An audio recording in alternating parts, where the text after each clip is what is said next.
Compañeros, ya van 11 horas de intervenciones de los principales líderes mundiales acá en la ciudad de Nueva York, donde queda la sede central de las Naciones Unidas. En tiempos recientes han pronunciado su discurso los mandatarios de Estonia, Guinea Ecuatorial y Sri Lanka, quienes son los que anteceden al discurso del presidente Nicolás Maduro, quien, como se recordará, llegó hace aproximadamente 48 horas a la ciudad norteamericana en su primera visita oficial como jefe de Estado venezolano para participar en las Naciones Unidas. Sin embargo, no es la primera vez que el mandatario venezolano viene a las Naciones Unidas. Recordemos que durante más de media década fue titular de la cartera de Exteriores y ha tenido la oportunidad de reencontrarse y conversar con algunos de sus colegas de distintos países, a los cuales ha ratificado lo que es la continuidad de la revolución bolivariana, en esta oportunidad encarnada en su persona, toda vez que el comandante supremo Hugo Chávez Frías lo designó como su sucesor. De inmediato vamos con la señal de las Naciones Unidas dentro de lo que es precisamente la antesala del discurso que pronunciará el mandatario venezolano y del cual ha adelantado algunos aspectos en las declaraciones que ha ofrecido a los medios de comunicación.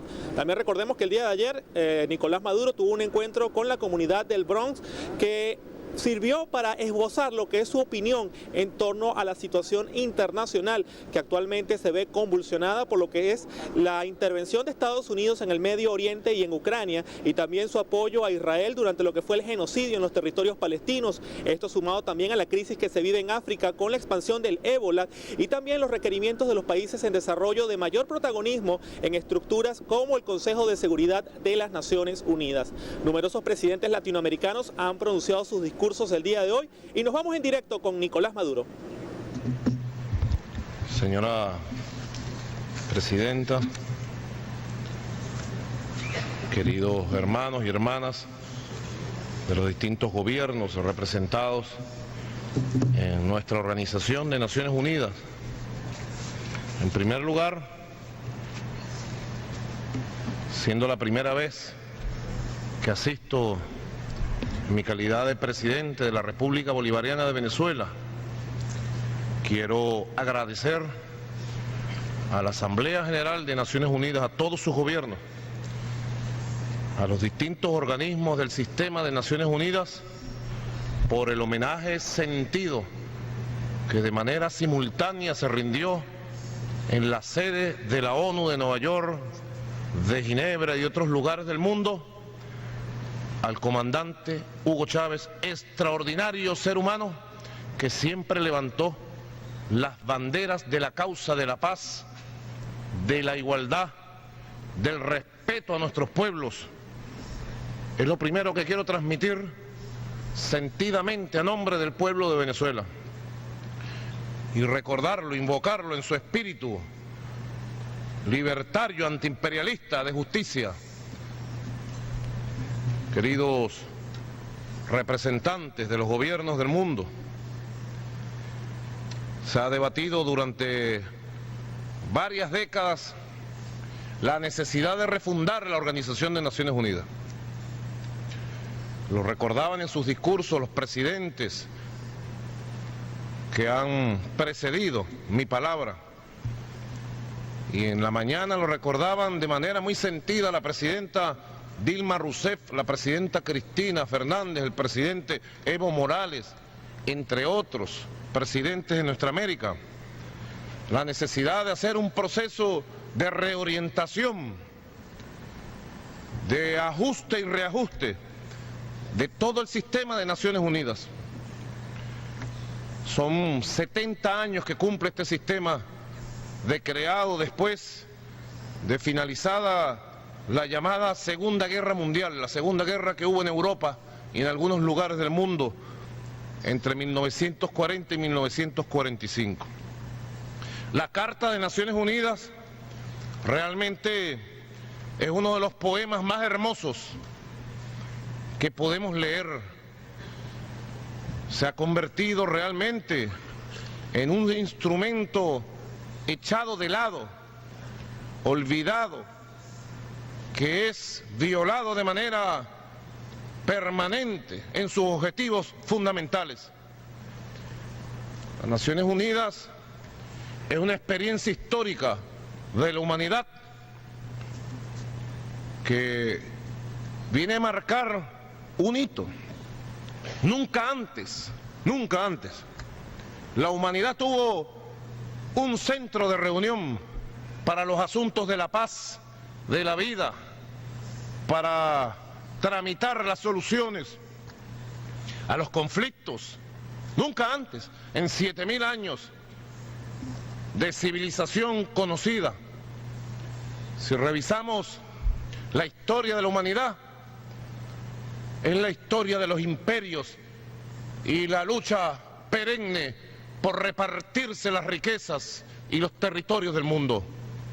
Solamente es con la creación de este sistema en 1945 cuando se ve a lo lejos, viendo al futuro, una luz allá al final de un túnel largo de batallas, de guerras y de conflictos mundiales. Nosotros reivindicamos la vigencia de Naciones Unidas por encima de cualquier crítica que se pueda hacer. Y sobre esa reivindicación y la importancia humana de que esta organización exista, es que nosotros insistimos en la necesidad de una transformación profunda. Como dijera el comandante Hugo Chávez, en varias oportunidades, aquí mismo, en sus célebres discursos para defender las causas humanas, hace falta una refundación democrática y profunda del sistema de Naciones Unidas. Hace falta democratizar, como lo dije el presidente Jacob Zuma de Sudáfrica, nuestra hermana Sudáfrica, nuestra hermana África. Hace falta refundar el Consejo de Seguridad de Naciones Unidas, ampliar. Hoy por hoy el protagonismo de las regiones es muy distinto al que existía en 1945, es otro mundo. Si Naciones Unidas nació para poder procesar los temas de la reconstrucción posguerra y los temas de los conflictos que fueran surgiendo, hoy Naciones Unidas tiene que adaptarse a un mundo multipolar, multicéntrico, pluripolar, con nuevos actores en el mundo, con países y regiones emergentes que tienen voz propia, pensamiento propio, aspiraciones de ser respetados en este mundo. Naciones Unidas tiene que adaptar sus organismos y someterse a la soberanía general de los pueblos del mundo que claman porque su voz tenga peso y sea respetada y se escuche, como lo hemos visto en los discursos del día de hoy que arranca esta 69 sesión de la Asamblea General. Igualmente creemos en la necesidad de fortalecer la Secretaría General, como se ha hablado tantas veces, el peso político, institucional de la Secretaría General que nos represente a todos. Una Secretaría General que sepa escuchar a todos y que busque fórmulas de paz y de solución de conflictos en el mundo. Igualmente creemos en la necesidad de reconfigurar el sistema de funcionamiento de la Asamblea General de Naciones Unidas, democratizarlo, darle un papel protagónico y permitir que este gran debate que se da en esta instancia de la Asamblea General pueda siempre llegar a buen puerto en los grandes temas del mundo. Por eso creemos en la necesidad de construir una nueva organización de Naciones Unidas para la paz, para el nuevo mundo, para un mundo multipolar, donde no haya imperios que se quieran imponer y volver a los tiempos del mundo unipolar. Es una urgencia para el mundo. Más allá de lo que piensen los funcionarios o no de los gobiernos aquí representados, tenemos ya otro mundo donde todos queremos hablar, pensar y decidir el destino en paz de nuestros países. Hay un nuevo regionalismo que ha surgido. Ya para allá en la década de los finales de los 40 y 50 surgió la Unión Europea, una experiencia de nuevo regionalismo de Europa, que es muy halagada y admirada por muchos en el mundo. Ya por allá en la década de los 70, 80 surgió la Unión Africana, extraordinario sistema de organización de nuestra hermana África, para tratar los asuntos del desarrollo, de la vida, de una de las más martirizadas regiones del mundo, nuestra madre África. Ahora, en el inicio de este siglo XXI, América Latina ha tomado su parte. Ha surgido en nuestra América Latina nuevas organizaciones. Nos disponemos el 14 de diciembre a conmemorar en La Habana, Cuba, heroica isla de nuestra patria grande, los 10 años de la Alianza Bolivariana para los Pueblos de nuestra América, que modestamente ha venido ocupando un papel importante en la construcción de un nuevo modelo social, económico, en la defensa de las grandes causas como la del cambio climático, por ejemplo. 10 años ya cumple. Es una joven que empieza ya a despuntar para el resto del siglo XXI. Igualmente Petrocaribe, hermanos de Petrocaribe presentes, 18 estados. Uno de los proyectos, pido excusas si pueda sonar inmodesto esta expresión, pero Petrocaribe es uno de los proyectos que dibuja mejor lo que puede ser un nuevo mundo de paz, de justicia, de solidaridad, de cooperación, de complementariedad. Petrocaribe, sobre todo se lo digo a los poderosos del mundo, a los que manejan el capital, a los que manejan el poder económico. Otro mundo es posible, lo estamos demostrando en nuestra América. El surgimiento de la Unión de Naciones Suramericanas, UNASUR, el nuevo regionalismo del sur, fundada el 17 de abril del año 2007, con la participación del nuevo liderazgo de América Latina. Allí estaba nuestro comandante Hugo Chávez, 17 de abril 2007, UNASUR ya es un bloque muy interesante y muy importante, que comienza a articularse con el resto del mundo que surge. Recientemente hubo una reunión muy interesante e importante para el resto de los años que están de esta década entre la organización de los BRICS. BRICS, hay que nombrarlo aquí, los BRICS, la esperanza para el desarrollo con nuevos mecanismos en el mundo, los BRICS y UNASUR en Brasilia. Y decidimos compartir experiencias entre el anunciado Banco de los BRICS y el creado Banco del Sur, la nueva arquitectura financiera de este mundo que tiene que ir surgiendo del nuevo regionalismo.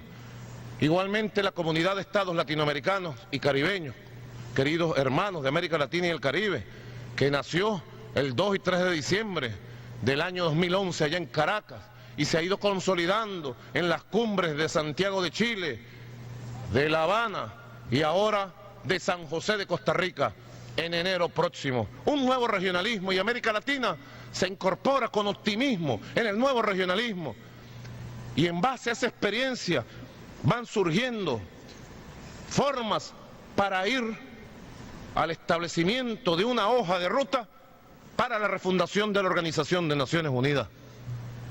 Que no quede en el aire, que no caiga al vacío de esta sala, aquí en Nueva York, el clamor general de ir a una refundación de la Organización de Naciones Unidas. Busquemos los caminos, busquemos construir una hoja de ruta común de la humanidad, así lo necesitamos, para afrontar las grandes causas que nos toca afrontar. Señora Presidenta, la Organización de Naciones Unidas, de manera consuetudinaria durante 22 años, ha votado con una asistencia récord por una causa que es la causa hoy, no solamente de nuestra América, sino es la causa de los gobiernos y pueblos de este mundo. Y se trata del rechazo al bloqueo económico contra nuestra hermana República de Cuba. Anacronismo de la Guerra Fría, como dijera aquí un presidente que recién habló hace unos minutos, creo que el presidente de Estonia, hablaba de los anacronismos de la Guerra Fría y los sistemas de persecución económica para imponer regímenes políticos, someter pueblos. Nosotros queremos ratificar la República Bolivariana. Daño le ha hecho al pueblo de Cuba durante 50 años. Presidente Barack Obama, ¿cuándo va a llegar la oportunidad de que usted pase a la historia y levante de una vez y por todas el bloqueo criminal, económico y la persecución que hay contra nuestra hermana Cuba. Igualmente, nuevas causas se suman a la lucha actual de nuestra región, asumidas de manera unitaria.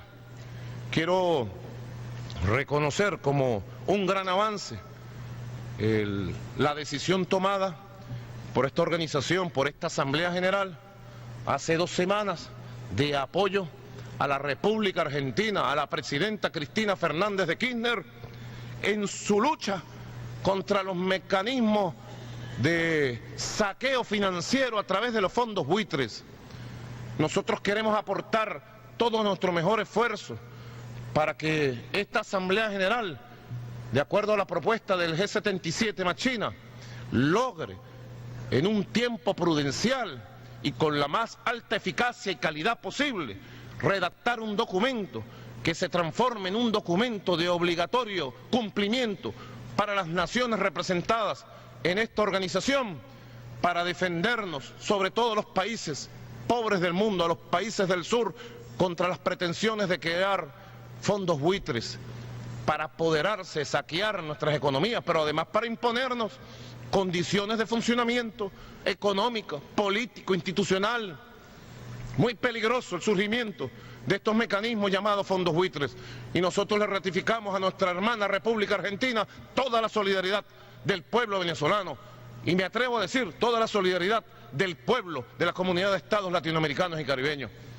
Y avancemos en esa histórica decisión por 124 votos que se decidió precisamente hace una semana. También Venezuela suma su palabra,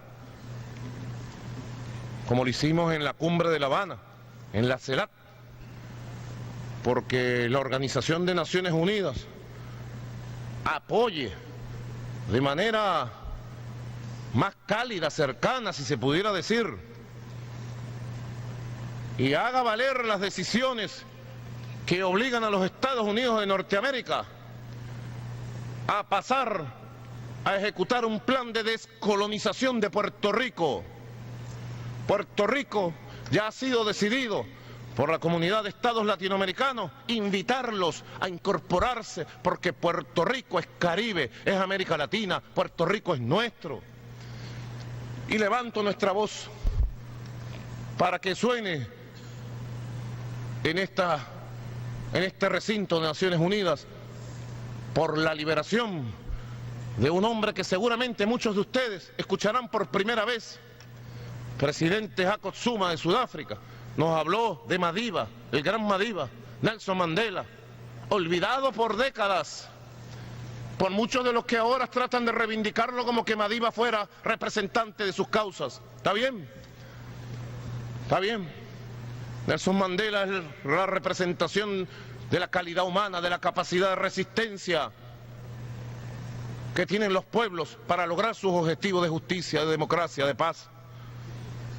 Por eso yo quiero traer el nombre de un hombre que tiene ya casi 35 años preso, sometido a vejámenes, él y su familia.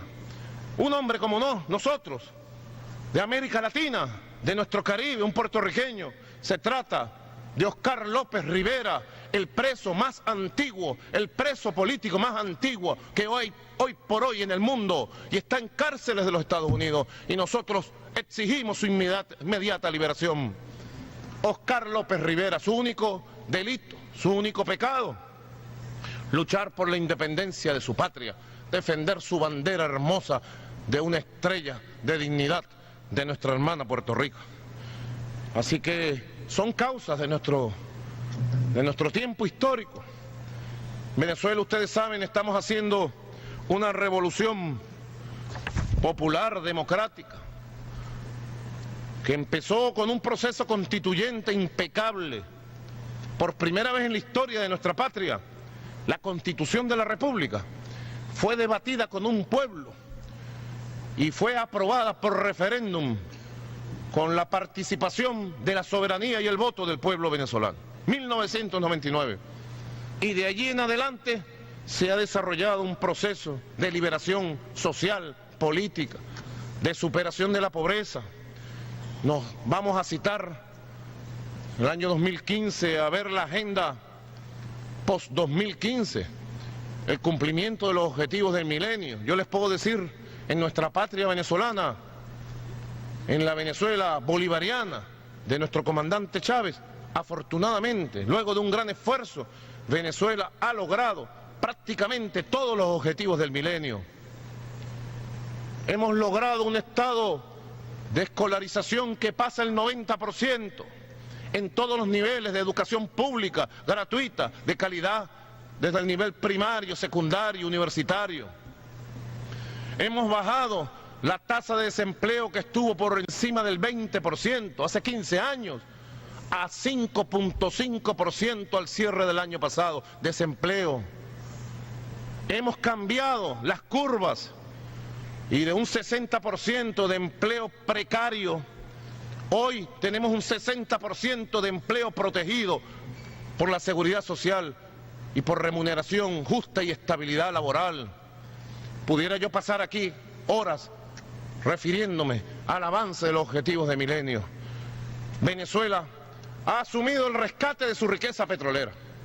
¿Saben ustedes que Venezuela posee certificado la reserva petrolera más grande de este planeta, allá en el Orinoco, hermosos campos del Orinoco? Allí nosotros tenemos la reserva más grande petrolera y por primera vez en 90 años el petróleo venezolano ha sido recuperado como recurso natural, palanca del desarrollo económico y social de nuestra patria. Bueno, Venezuela ha tenido que soportar un acoso permanente, una conspiración permanente de las fuerzas imperiales y de fuerzas aliadas al imperio estadounidense, que ha pretendido una y otra vez socavar la democracia. Fueron responsables del golpe de Estado contra el comandante Chávez y luego de su partida física, el 5 de marzo del año 2013, estas fuerzas han retomado su ritmo de acción para dañar a nuestro país. Yo digo desde aquí y agradezco la solidaridad de los gobiernos del mundo, de los pueblos del mundo, con la Venezuela que lucha, con la Venezuela que resiste. No pudieron con el comandante Chávez, no podrán con nosotros, y Venezuela va a seguir su camino, su rumbo de democracia, de revolución, de independencia, de dignidad, con voz propia frente al mundo.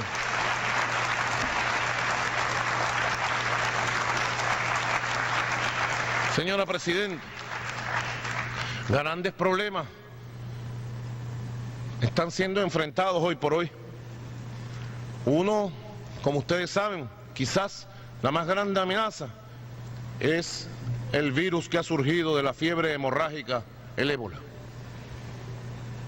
Si este mundo y nuestro sistema de Naciones Unidas tuviera un poco más de racionalidad humana, estaríamos todos en este momento concentrados, en vez de estar mandando drones, misiles y bombas para destruir al pueblo de Gaza o para bombardear a los pueblos de Irak y de Siria. Deberíamos estar concentrados en aportar nuestro esfuerzo para enfrentar esa amenaza real.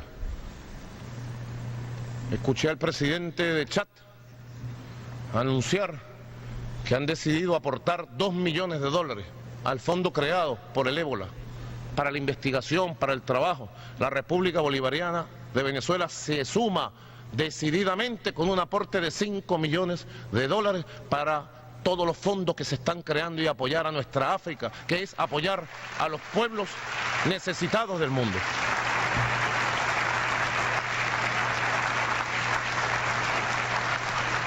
Fíjense, deberíamos estar discutiendo los informes científicos aquí y tomando decisiones. Deberíamos estar concentrados en otro tema también de primer orden, que es la supervivencia de nuestra especie en el planeta, el cambio climático. Como decía ayer con un poema de los indígenas de Sudamérica, después de que ya no puedan envenenar más ríos, después de que se acaben los lagos envenenados, después de que no haya ni un pez para comer, entonces los poderosos del mundo tendrán que comerse su dinero. Se quieren crear fórmulas extrañas, cuando hay que reconocer que hay que hacer un esfuerzo extraordinario y declarar una emergencia del cambio climático, una emergencia climática. No solamente discursos, documentos, ofrecimientos generales. Hay que recuperar la calidad del raciocinio humano de nuestra organización para fortalecerla y para poner en primer lugar en la agenda los verdaderos problemas comunes que nos afectan. Hoy, el Consejo de Seguridad de Naciones Unidas ha tomado un conjunto de decisiones para combatir el terrorismo. Estamos de acuerdo en combatir el terrorismo. Lo venimos condenando desde hace más de 1 año y medio en el ALBA. Porque yo pregunto aquí, nos duele bastante, mucho, el asesinato de periodistas occidentales.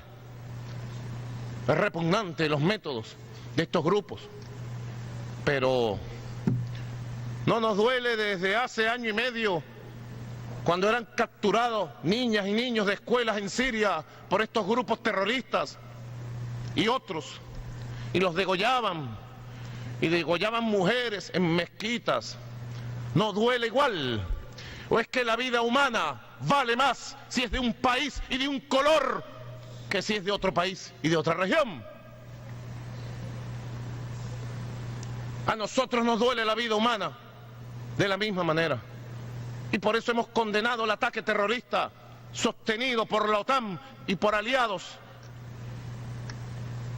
contra Siria durante 1 año y medio para cambiar de régimen. Y se los digo aquí, y lo decimos con la fuerza de la verdad que tenemos en nuestra alma de bolivarianos y de chavistas.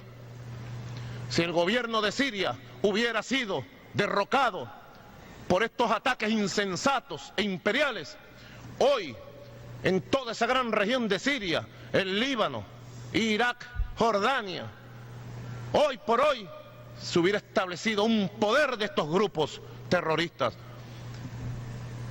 Duélale a quien le duela, lo tenemos que decir.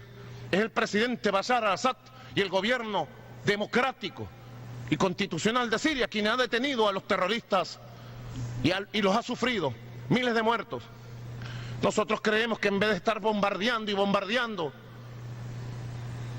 en una lógica demencial, hay que hacer una gran alianza de paz contra el terrorismo, respetando la soberanía de las naciones, respetando los gobiernos soberanos de toda esa región. Solamente nos gustaría que la delegación de Estados Unidos tomara nota de esto y se lo transmitiera al presidente Obama. Solamente una alianza que respete la soberanía de estas naciones, el concurso de sus gobiernos, de sus pueblos y de sus fuerzas armadas derrotará de verdad al Estado Islámico y a todas las fuerzas terroristas que han surgido como un Frankenstein, como un monstruo amamantado por el propio Occidente. No va a haber otra manera de derrotarlos, con bombas que matan sobre todo a los inocentes. Nunca matan a estos grupos armados, matan a los inocentes.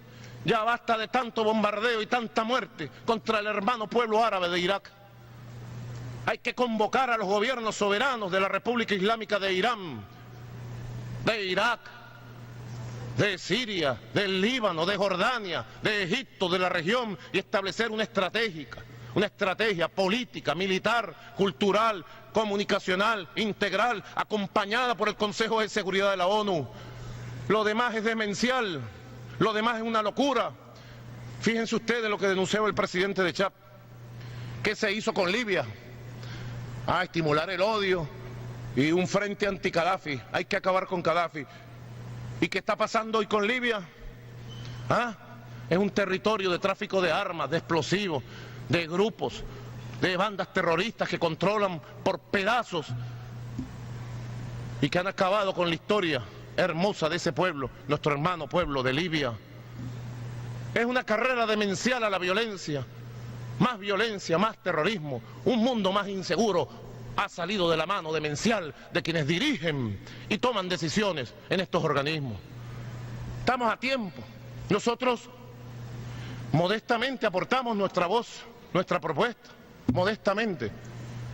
Lo hacemos con amor, con verdadero amor, así como nos hemos solidarizado con el pueblo palestino y seguiremos solidarizándose.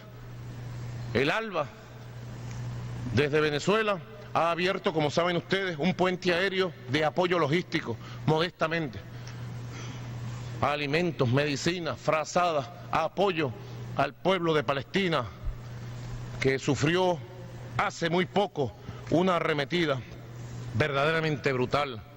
La paz total.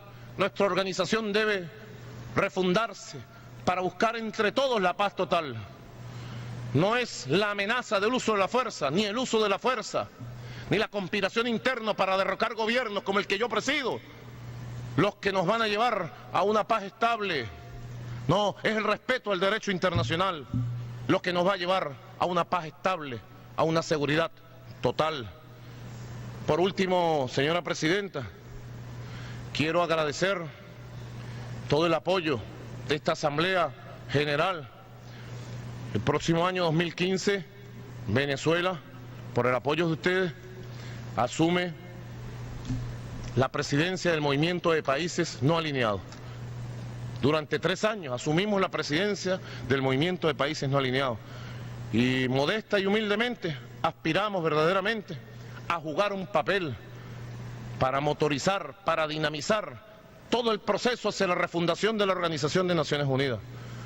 Todo el proceso hacia la reconstitución de una agenda de prioridades mundiales, donde todos tengamos voz, todos tengamos voto, donde nadie pretenda imponerse. Así que dentro de un año serán bienvenidas delegaciones del mundo a nuestro Caracas, a la cumbre histórica del Movimiento de Países No Alineados. Allí los esperamos. Muchas gracias, señora Presidenta. Muchas gracias a todos y a todas. Que Dios bendiga el mundo y nos dé la fuerza para seguir llevando paz y paz a nuestro pueblo.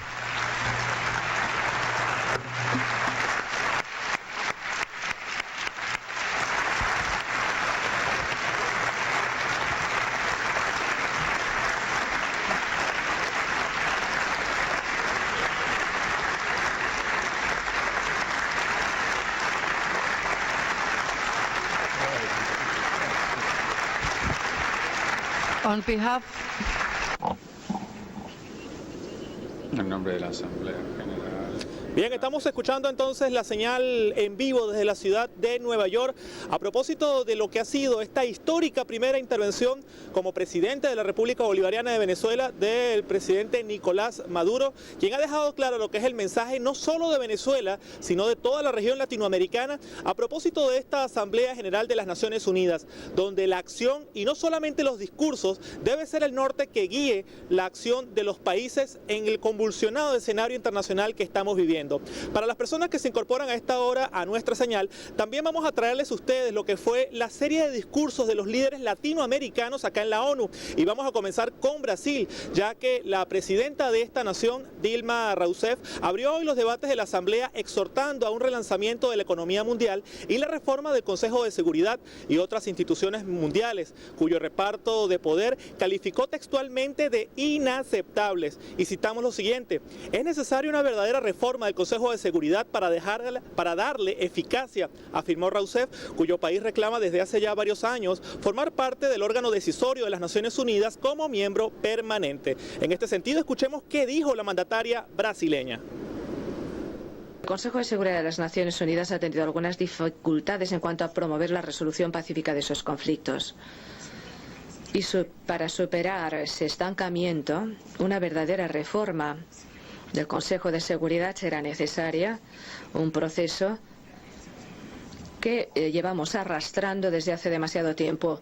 El 70º aniversario de las Naciones Unidas en 2015 parece ser una ocasión propicia para lograr los progresos que se precisan. Estoy bastante segura de que todos entendemos los serios riesgos que se derivan de la parálisis y la inacción del Consejo de Seguridad. Un Consejo de Seguridad más representativo y legítimo también será más eficaz. Los Estados deben cumplir su responsabilidad de gobernar.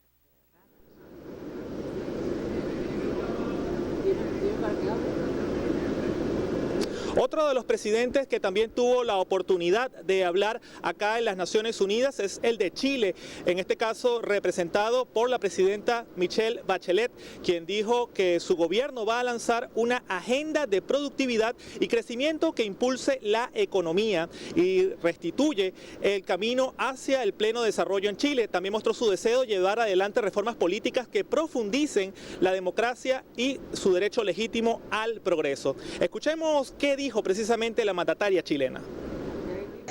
Para nosotros el desarrollo sustentable, la seguridad, la calidad de la gobernanza y sobre todo la equidad y la inclusión social son los desafíos más acuciantes. Y queremos que estos desafíos estén también presentes en la Agenda de Desarrollo post-2015, que debe ser inclusiva y considerar las realidades de todas las regiones del mundo. Coño, pero te dicen habla y me pisa. Habla. Y bien, continuamos llevándoles este resumen de la intervención de los mandatarios latinoamericanos. Otro también fue la presidenta argentina Cristina Fernández de Kirchner, quien en la Asamblea General de las Naciones Unidas pidió que se regule el accionar de los entes multilaterales, ya que no solamente son los terroristas los que ponen bombas, sino también los que desestabilizan la economía de un país, así lo dijo textualmente. Señaló que gran parte del problema que tiene el planeta en lo económico, en lo financiero, en materia de terrorismo y seguridad, es la fuerza de la integridad territorial, y esto por la ausencia de un multilateralismo efectivo, concreto y democrático. Escuchemos lo que dijo la presidenta Kirchner. Fondos buitres que además amenazan y hostigan con acciones sobre la economía de nuestro país, provocando rumores, infamias y calumnias, desde lo personal hasta lo económico y financiero, de modo tal de actuar como verdaderos desestabilizadores de la economía, casi una suerte de terrorismo económico y financiero, porque no solamente son terroristas los que andan poniendo bombas, también son terroristas económicos los que desestabilizan la economía de un país y provocan pobreza, hambre y miseria a partir del pecado de la especulación. Y es algo que debemos decirlo con todas las letras. Por eso abogamos fuertemente porque ese convenio multilateral alumbre con prontitud, con celeridad, no por la Argentina, sino por el resto del mundo, y porque además creemos que un equilibrio económico y financiero que ataque las desigualdades económicas y sociales entre los países y adentro de cada una de las sociedades va a ser también un gran antídoto contra aquellos que reclutan jóvenes porque no tienen esperanzas, porque no tienen futuro y los enrolan en cruzadas locas que luego todos tenemos que lamentar. No podemos solamente ver la superficie. Ajá, dime para que hable entonces. Viene, Boris, dime para que hable. Bien, continuamos entonces llevándoles a ustedes el resumen de las intervenciones de los mandatarios latinoamericanos, y llegó el turno de Bolivia, que de manos del presidente de esta nación, Evo Morales, hizo hoy un llamamiento a transformar las estructuras excluyentes de organismos como el Fondo Monetario Internacional, que no pueden estar gobernados solo por países desarrollados que oprimen a los países en desarrollo. Esto lo dijo de forma textual. El presidente boliviano fustigó en su intervención a Estados Unidos, país al que culpó de haber creado la inestabilidad en la región a raíz de la guerra contra Irak en el año 2003. También aportó otras ideas que escucharemos a continuación. El bloqueo económico, comercial y financiero del gobierno de los Estados Unidos contra Cuba es la principal herramienta de la política de los Estados Unidos en su afán de destruir la revolución y restaurar su hegemonía sobre el territorio cubano. El bloqueo contra Cuba es el sistema de sanciones unilaterales más injusto, severo y prolongado que se ha aplicado contra el país alguno. El bloqueo califica como un acto de genocidio se debe poner de inmediato el fin a este bloqueo colonial. No tiene retorno, no tiene, chamo, no tiene. Bien, y esta es parte de las intervenciones que han tenido lugar el día de hoy, donde América Latina ha hecho sentir con fuerza su voz. ¿Cuál ha sido el elemento predominante de estas intervenciones? Pues bien, exigir una reforma de las Naciones Unidas en sus distintas instancias, también mayor respeto a la autodeterminación de la región y sobre todo una mayor capacidad de los países desarrollados de aceptar la realidad del escenario internacional, que en las actuales circunstancias ya no puede seguir siendo reflejado de forma correcta en las Naciones Unidas, organismo que necesita de una profunda transformación. A propósito de lo que ha sido también la agenda de trabajo del presidente Nicolás Maduro acá en Nueva York, es bueno recordar su visita al Bronx, lugar donde tuvimos la oportunidad el día de ayer de compartir durante lo que fue este encuentro con el pueblo de Estados Unidos, en el cual se mostró una faceta distinta de lo que es la percepción que muchas veces tenemos de este país, donde si bien los grandes medios de comunicación y su gobierno mantienen una postura hostil hacia Venezuela, no ocurre lo mismo con la población, con el pueblo llano, que el día de ayer demostró una faceta distinta en su relacionamiento hacia Venezuela y su percepción, algo que permitió al presidente venezolano recibir múltiples muestras de aprecio. También tuvimos la oportunidad de conversar con muchos de estos ciudadanos y consultarlos acerca de lo que piensan sobre las relaciones entre ambos países.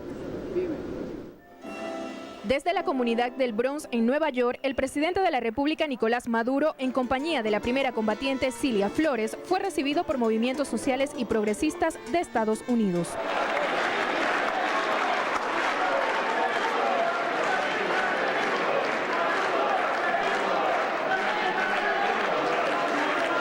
A su llegada, niños y jóvenes de la Orquesta Sinfónica de la localidad rindieron homenaje al mandatario venezolano.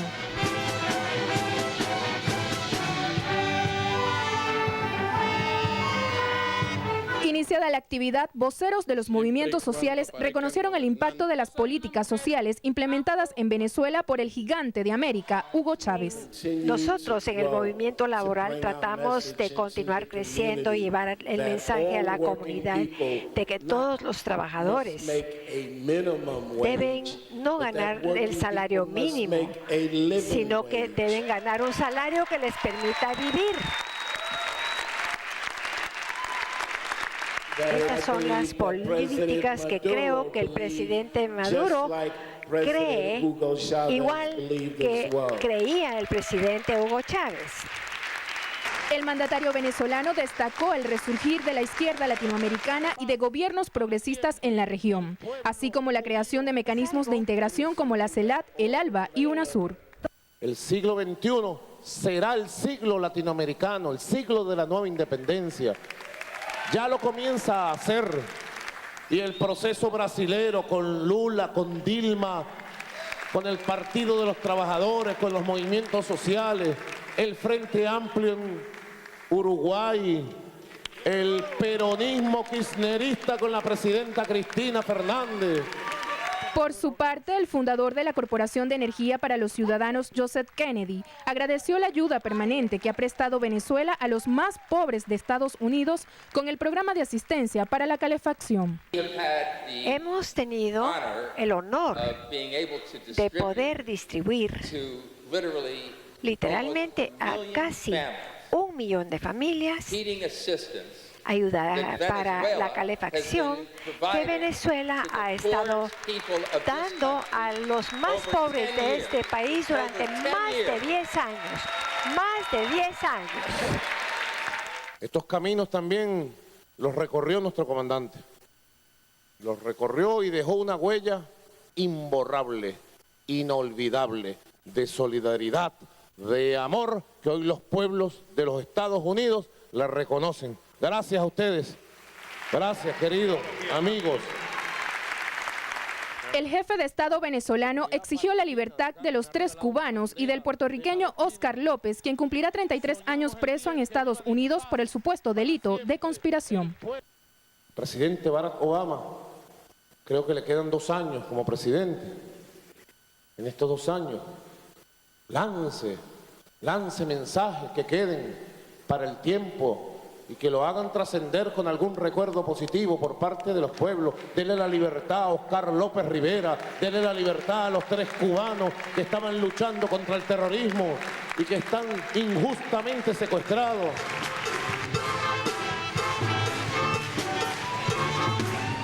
Finalmente, el presidente venezolano invitó a la Orquesta Sinfónica Infantil y Juvenil que hace vida en la comunidad neoyorquina del Bronx para compartir experiencias con el Sistema Nacional de Orquestas fundado por el maestro José Antonio Abreu y generar aportes para combatir la violencia y la criminalidad en ambas naciones. María Jiménez, La Noticia. Bien, estamos escuchando entonces parte de la opinión de la población de a pie de Estados Unidos, con la cual tuvimos la oportunidad de compartir a propósito de lo que son sus percepciones de las relaciones entre Venezuela y Estados Unidos.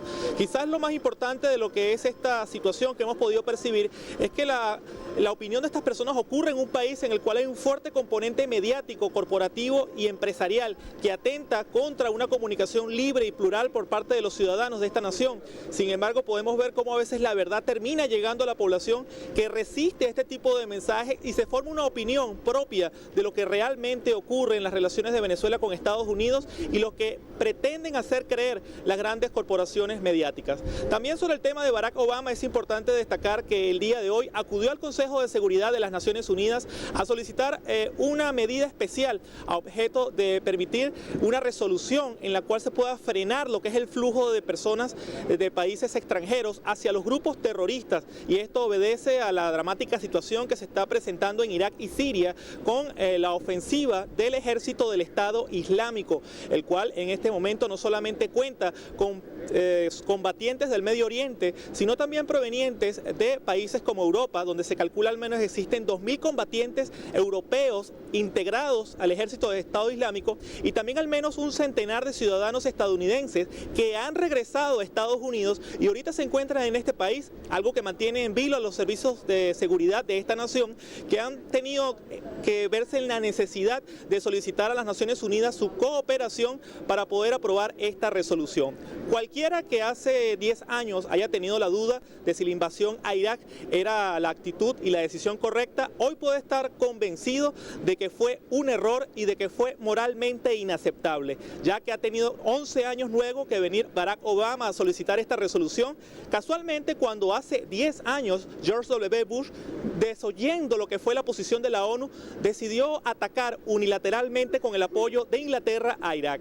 El tema de Estados Unidos, sin lugar a dudas, es bastante interesante porque nos ilustra mucho lo que es la diferencia entre el discurso y la acción. Y esto lo decimos, por ejemplo, porque Estados Unidos pretende mostrarse como un defensor de los derechos humanos, pero sin embargo tiene cárceles en Guantánamo donde se violan los derechos de los detenidos. Afirma defender el uso limpio de las energías nucleares, pero ha sido el único país que ha realizado ataques nucleares en Nagasaki e Hiroshima. O por ejemplo en el caso de Ucrania, donde condenó y apoyó el derrocamiento del presidente Yanukovych a principios de este año por la muerte de al menos un centenar de manifestantes, y ahora apoya al presidente pro-occidental de Ucrania, Poroshenko, que ha ocasionado la muerte de al menos 4.000 personas y ha atacado con artillería pesada a su propia población bajo el amparo de Occidente. Sin lugar a dudas, los ejemplos son abundantes y nos ilustran un poco de lo que es la necesidad de que se hagan acciones como las que ha hecho el presidente de Venezuela, que ha denunciado la injusticia del sistema internacional y ha dado un llamado a la acción que permita transformar de forma efectiva las instituciones como las Naciones Unidas. De esta forma entonces volvemos nuevamente contigo, José, a los estudios de La Noticia. Adelante.